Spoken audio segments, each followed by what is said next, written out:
मगध में टिकट वितरण में सामाजिक असंतुलन कर कांग्रेस की मूल विचारधारा से विचलन हुआ है। 7 में से 6 सीटें सामान्य वर्ग को देना सामाजिक न्याय के सिद्धांतों की अवहेलना है।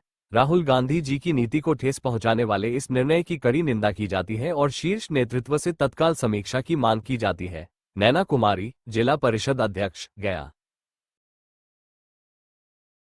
सबसे पहले इस चैनल के माध्यम से आप सभी को बहुत बहुत धन्यवाद देती हूँ कि मुझे बोलने का मौका मिला।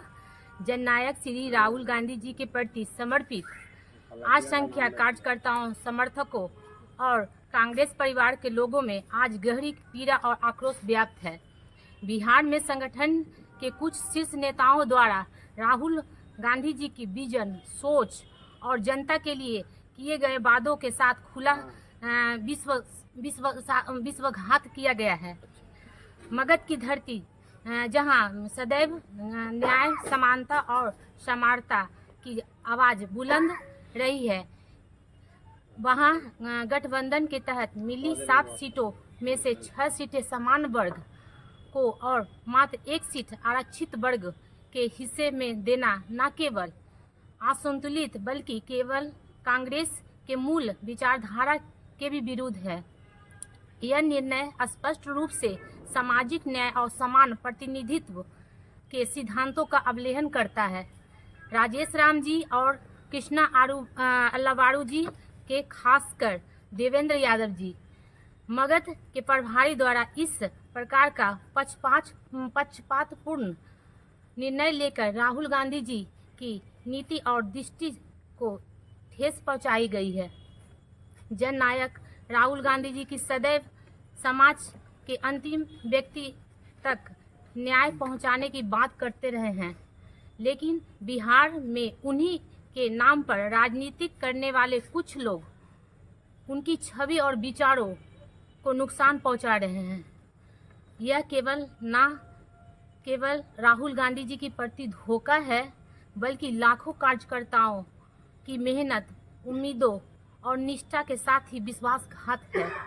कांग्रेस पार्टी सदैव दलित, पिछड़े, अति पिछड़ों और अल्पसंख्यक समाज के सशक्तिकरण की बात किया करती रहे हैं, परंतु इस प्रकार का टिकट वितरण नीति ने यह संदेश दिया है कि कुछ नेता व्यक्तिगत स्वार्थ के लिए कांग्रेस की नीतियों को ताक पर रख कर चुके हैं।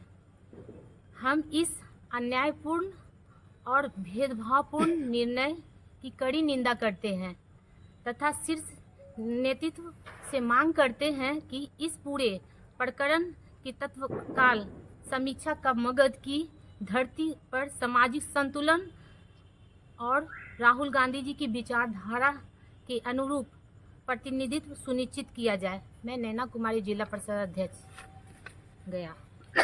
राहुल गांधी जी के द्वारा बिहार की धरती से बार बार ये कहा जाता रहा कि मैं जनगणना कराऊंगा और जनगणना कराने के बाद एक्सरे होगी और उस एक्सरे में सभी जातियों का भागीदारी सुनिश्चित होगी, जिसकी जितनी आबादी उसकी उतनी भागीदारी सुनिश्चित की जाएगी, ये उनके द्वारा कहा गया था। और बिहार में हाल फिलहाल में 24 सितंबर को उनका CWC की बिहार में ऐतिहासिक बैठक हुई थी। उस बैठक के उपरांत आज़ादी के बाद पहली बार बैठक हुई थी, इसके लिए पूरे बिहार की धरती ने उनका स्वागत किया था।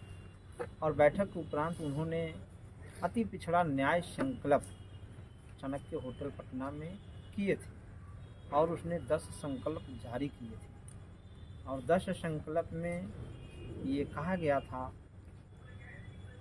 कि राजनीतिक रूप से, आर्थिक रूप से और सामाजिक रूप से सभी समाज को बराबरी का हिस्सा दी जाएगी। उसके तहत मगध में जो टिकट बांटा गया, कांग्रेस पार्टी के खाते में गठबंधन के तहत जो सीटें आई और उन सीटों को जो बंटवारा किया गया, जो कैंडिडेट्स की चयन हुई, उसमें संतुलन बिगड़ा है।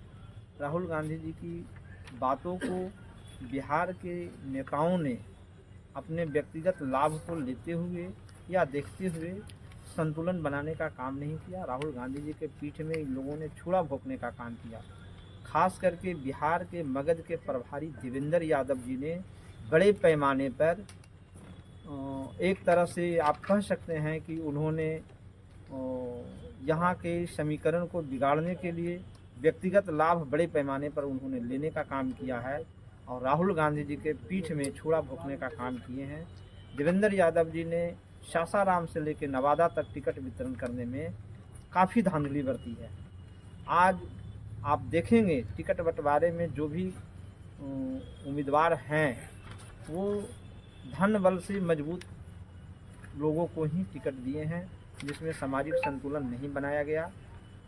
और ख़ास करके मगध की मैं बात कर रहा हूँ, दूसरे ज़िला का बात मैं नहीं करता हूँ। नवादा, गया, औरंगाबाद और जहानाबाद, अरवल में 7 सीटें कांग्रेस पार्टी को मिली थी, जिसमें 1 सीटें कुटुंबा का माननीय प्रदेश अध्यक्ष राजेश राम जी का शुरू से आरक्षित सीटें थी। उस सीट को अगर छोड़ दिया जाए तो शेष 6 सीटें जो है वो आपको दे दिया गया सभी जनरल कैटेगरी के लोगों को। जो सामाजिक न्याय की बात कह रहे हैं उसका अक्षरशः पालन नहीं किया गया। कम से कम 1 से 2 सीटें निश्चित रूप से बनता था इस मगध जोन में। ये आपको अति पिछड़ा और पिछड़ा समाज को लड़ाने के लिए हम लोगों को कोई व्यक्तिगत महत्वाकांक्षा नहीं था, लेकिन पार्टी का अहित होते हुए हम लोग देख नहीं सकते। इसलिए मैं अपनी बात शीर्ष नेतृत्व पे रख रहा हूँ। आज भी 2 दिनों का समय, 3 दिनों का बचा है। 20 तारीख का अंतिम नॉमिनेशन का डेट है।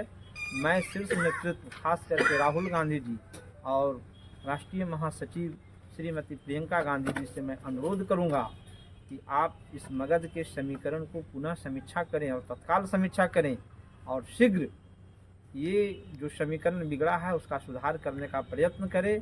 मैं नहीं चाहता कि टिकट हमें मिले, लेकिन मैं ये ज़रूर मांग करता हूँ कि किसी भी व्यक्ति को, पिछड़ा अति पिछड़ा समाज को 1 सीटें देने का काम ये अवश्य करें। 2-3 दिनों का समय है, नहीं तो फिर ये चुनाव का जब नॉमिनेशन का समय समाप्त हो जाएगा और जब रिजल्ट आएगा इसका भारी नुकसान और खामियाजा भुगतना पड़ेगा, जिससे हम लोग चिंतित हैं। मैं यही कहकर अपनी बात को नैना कुमार तरीके से टिकट बटी है पूरे क्षेत्र में। आप देख लीजिए तो आपको नहीं लगेगा कि एक भी सामान्य कार्यकर्ता को चुनाव लड़ाने का प्रयत्न किया गया है। बिहार के नेताओं ने इस समीकरण को बनाने में कहीं ना कहीं असफल रहे हैं, सामान्य कार्यकर्ता को नहीं लड़ाए हैं। अन्य पार्टियों में जिस तरीके से सामान्य कार्यकर्ताओं को ज़मीन से लाया जाता है, लीडरशिप डेवलप की जाती है, वो काम ये लोगों ने नहीं किया। 2 दिनों के अंदर आ ही जाएगी सारी लिस्टें, आप देखेंगे। और पिछले चुनाव में 2020 के चुनाव में इसकी खमियाजा पार्टी ने भुगता था, फिर भी उसका सबक लेते हुए उन्होंने इसको सुधार करने के बजाय पुनरावृत्ति ही किया गया है, जो अच्छा नहीं। ठीक, कांग्रेस पार्टी में रहकर ही संघर्ष करूंगा और कांग्रेस पार्टी में व्याप्त भ्रष्टाचार को, जो लोग भ्रष्टाचार कर रहे हैं उन लोगों को मैं उजागर करने का काम करूंगा। उन्होंने राहुल गांधी के पीठ में खंजर फेंका है। 16 दिन की मामूली यात्रा नहीं है। जो लोग कहते थे कि राहुल गांधी बिहार में 1 दिन नहीं रह सकते, उन्होंने 16 दिन 16 रातें बिहार में किसी 5 स्टार होटल में नहीं, सड़क और खेत में बिताए हैं। उसका क्या होगा? इन लोगों ने छुरा भोंकने का काम किया है, राहुल गांधी के खंजर भोंकने का काम किया। 16 दिन के यात्रा में बिहार में कांग्रेस पार्टी अगर मजबूत नहीं होती है तो उसके जिम्मेवार प्रदेश अध्यक्ष होते हैं। और ख़ास करके बिहार में जो 4 महीने से मोरिया होटल में खाना पीना खाकर ऐश मौज कर रहे थे कृष्णा लाबारू जी, खास करके वो जिम्मेवार होते हैं। बिहार के एक भी जिला में उन्होंने भ्रमण नहीं किया, ज़मीनी सच्चाई पता नहीं किया, और पटना में बैठ कर सिर्फ जो है उन्होंने ये तमाशा करने का काम किए हैं। और कृष्णा लाबारू जी के गलत निर्णय की वजह से राहुल गांधी जी का विचारधारा को बिल्कुल नुकसान पहुंचाने का काम किया गया है, जिसकी बहुत बड़ी खामियाजा होगी।